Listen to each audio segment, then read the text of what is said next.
क्यों पढ़ते, जब आप वो किताब क्यों लेके आते हैं? ये बात किताब की चल रही है। तो नेहरू जी का इतिहास कौन सा बहुत भाई देखिए, ये बात गलत है। मैं मुझे भी कोट करने दीजिए।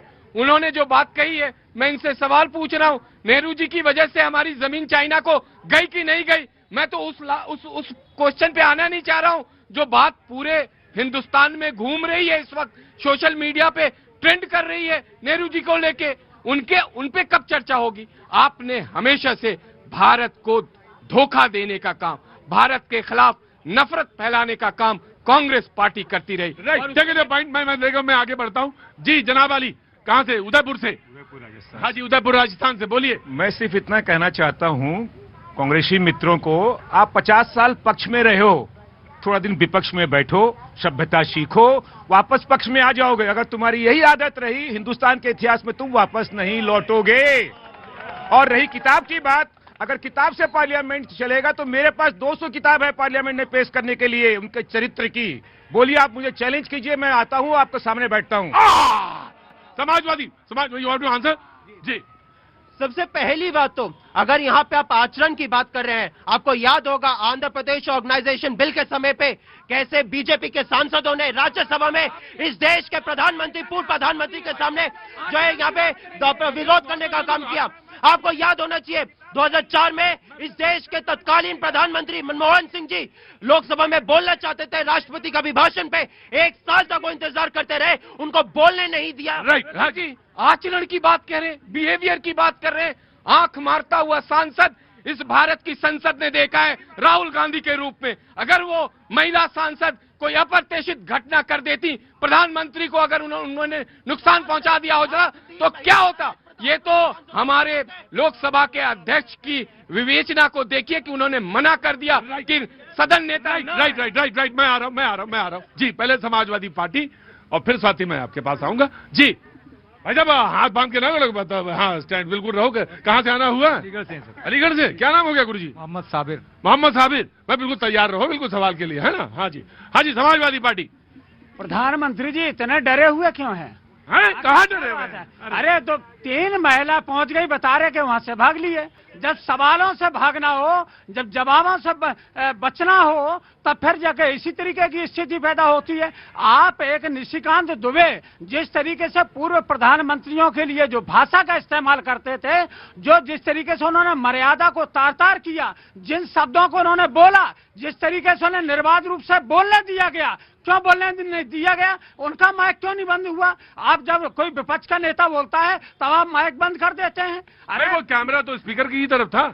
देखिए, स्पीकर की तरफ माइक भी बहुत बार बंद करते हैं, ये लगातार हो रहा है। अरे भाई, अभी आपके राज्यसभा के जो उपसभा, भाई इनका मौका मिलना चाहिए। पहले आप ही ने तो तमाम लोकसभा में और राज्यसभा में कितने लोगों को किया। ये मर्यादा की बात कर रहे हैं। यहीं से जो रमेश बिधूड़ी जी थे, क्या लोकसभा में बोले थे मुस्लिम के लिए? जब ये बोला, क्या क्या शब्द नहीं बोला, उनको निलंबित किया क्या? राइट, मैं आ गया।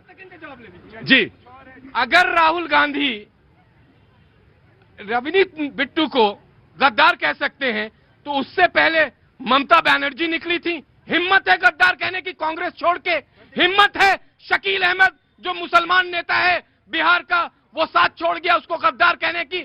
सारा का सारा वोट जो जिस बेस पे वो पार्टी चल रही है वो छोड़ के चले जाएंगे। अगर शकील अहमद को हिम्मत है राहुल गांधी को गद्दार कहने की, तो गद्दार करके दिखाएं। इन्होंने यहाँ पे मेरे नेता को लेकर बात किया, सिख समुदाय की बात करें। अरे आप तो सिख समुदाय के बारे में बात मत करिए। आपने इस देश के पहले सिख प्रधानमंत्री के लिए आपने क्या क्या कहा है? नरेंद्र मोदी जी ने राज्यसभा में कहा इस देश के पहले सिख प्रधानमंत्री के लिए कि वो रेनकोट पहन के नहाते हैं। आपने इस देश के पहले सिख प्रधानमंत्री के लिए क्या कहा? मोदी जी ने मनमोहन जी को आपने मोहन कहा। आपने सिख समुदाय का अपमान करने का काम किया। और रही बात रवनीत बिट्टू की, आपने कही तो आपको याद सेंसिटिव इशू है वो। नहीं, that is a very sensitive issue. बहुत सर, नहीं, आप शकील अहमद के ऊपर सवाल पूछ लीजिए, राशिद अल्वी पे पूछ लीजिए, नसीमुद्दीन पे पूछ लीजिए, लेकिन बड़े सेंसिटिव राजनीति ये करते हैं, वो धूल में मिट जाएगी, वो फिनिश हो जाएगी इनकी राजनीति, वो नहीं खत्म हो जाएगा। रवनीत बिट्टू के खुद के बयान को आप देखेंगे, भारत जोड़ो यात्रा के समय कि राहुल गांधी जी ने ही उनको जो है सरदारों के सम्मान करने का नहीं, लेकिन आप हिम्मत है तो मैं फिर कहूंगा कि शकील अहमद जो मुस्लिम लीडर था कांग्रेस का, क्या आप गद्दार कहेंगे? हिम्मत है राहुल गांधी में? मैं इसको रिपीट करूंगा और नीचे जमीन 700 से ज्यादा जब किसान शहीद हुए उस समय पे यही रवनीत बिट्टू उनके लिए खड़े हुए कि नहीं हुए? बताइए। कौम को, सिख कौम को गाली दी है। Now it's your chance. Now it's your chance. बचपन में जब मैं गांव जाती थी तो जो मोहल्ले के लोग होते थे, बच्चे होते थे, खेलती थी उनके साथ। उनमें एक लड़का था, वो क्या करता था ना, जब देखता था कि हार रहा है तो रिगा के टीरी रीरी करके भाग जाता था। रिगाता था, टीरी रीरी पूरा जो है वो ध्यान जो है वो बता देता था और फिर भाग जाता था। खेल बिगाड़ दिया। और खेल बिगाड़ दिया। यही काम अभी नेता प्रतिपक्ष बहुत दुख के साथ, ये भारत के जनता की वेदना मैं प्रकट करने आज आई हूँ, किसी विश्लेषक के तौर पे नहीं आई हूँ। वेदना है ये भारत के लोगों की कि जो सदन जहाँ पे टैक्स पेयर्स का पैसा, जो समय इतना कीमती है, उसको बर्बाद करके और एक रिगाने का, एक चिढ़ाने का और अमर्यादित और संसदीय प्रक्रिया को बढ़ावा देने का काम हो रहा है नेता प्रतिपक्ष द्वारा। समय दीजिएगा और आप लोग भी धैर्य से सुनिएगा। बात हो रही थी कि निशिकांत दुबे जी खिताब लाए तो कुछ नहीं किया गया। मैं लगातार सुन रही थी, ओम बिरला लगातार उनको मना कर रहे थे, चेतावनी दे रहे थे।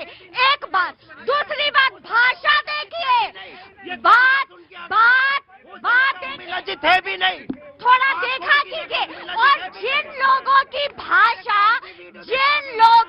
भाषा नेता प्रतिपक्ष कहते हैं, माल और कबाब जैसे शब्दों का प्रयोग करते हैं, वो किसी भी शब्द ऐसे नहीं कीजिए। जाकर के सुन लीजिए कि उन्होंने संसदीय परिसर में परसों क्या कहा था कि एप्स्टीन फाइल्स में इतने माल कबाब है, इसमें मोदी जी का नाम कैसे आ गया। जाकर के सुन लीजिएगा, ये बयान है।